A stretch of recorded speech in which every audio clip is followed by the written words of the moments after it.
essa questão agora que todo mundo pergunta, todo mundo tá com medo, porque mudou, né, o governo, a equipe econômica.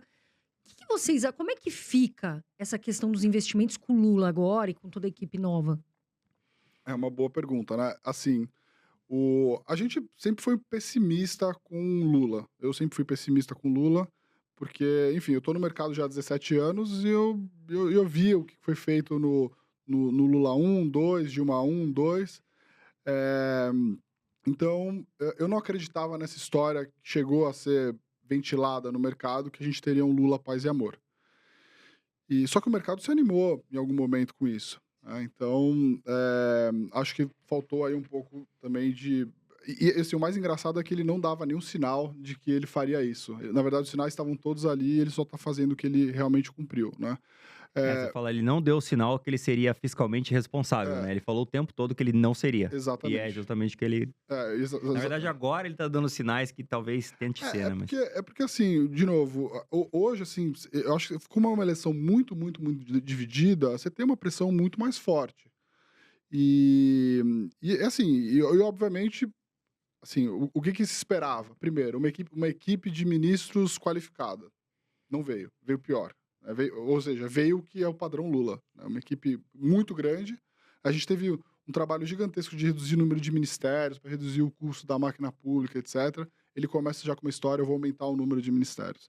Trouxe uma equipe ruim, né. E o que aconteceu na prática foi que o juro explodiu. A gente tinha uma expectativa, a Selic hoje está 3,75, a gente tinha uma expectativa de Selic terminal, né, final do ano, de 10.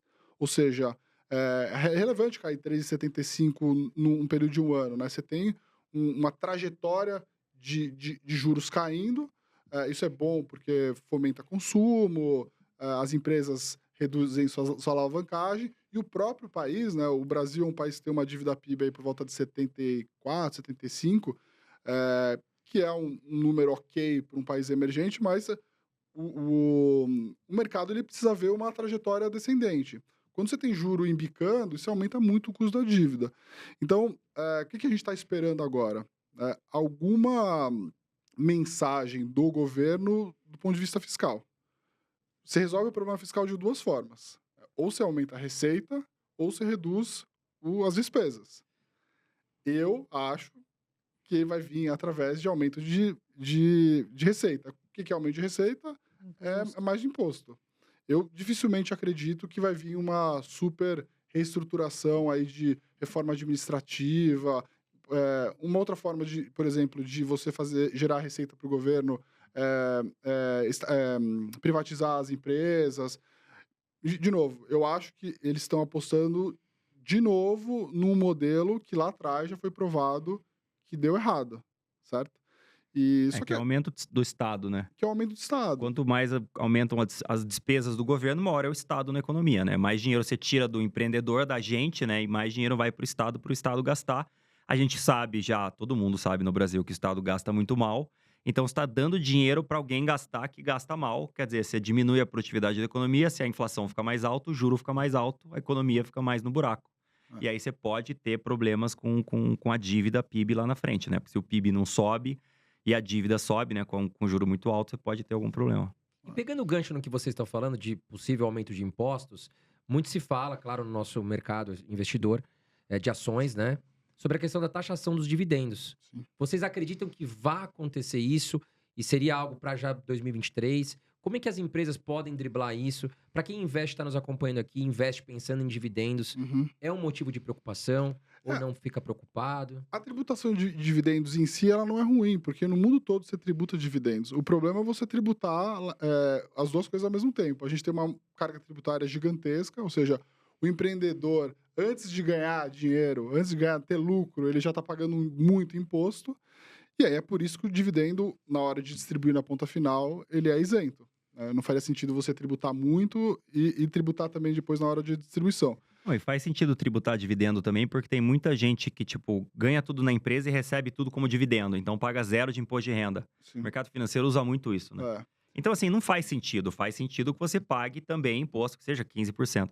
Só que, se você aumenta o imposto em cima do dividendo, coloca 15%, que faz sentido, você precisa reduzir em outro lugar, senão você está aumentando a arrecadação do governo e cai naquele negócio, né, mais governo, mais inflação, mais gastos, digamos, não muito produtivos, né? Não uma produtividade baixa.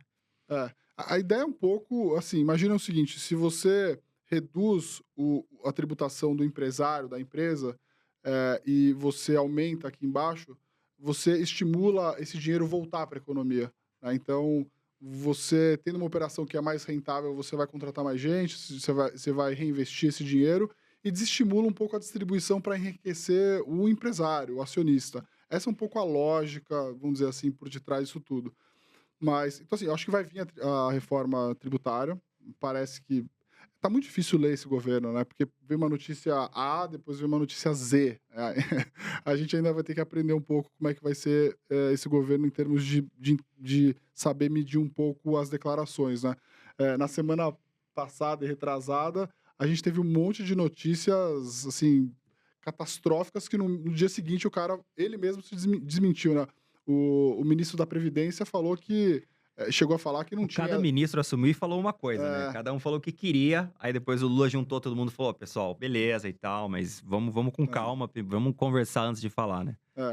Um dos grandes problemas é a questão da Previdência, né? Hoje, um dos principais gastos hoje do Estado é a Previdência.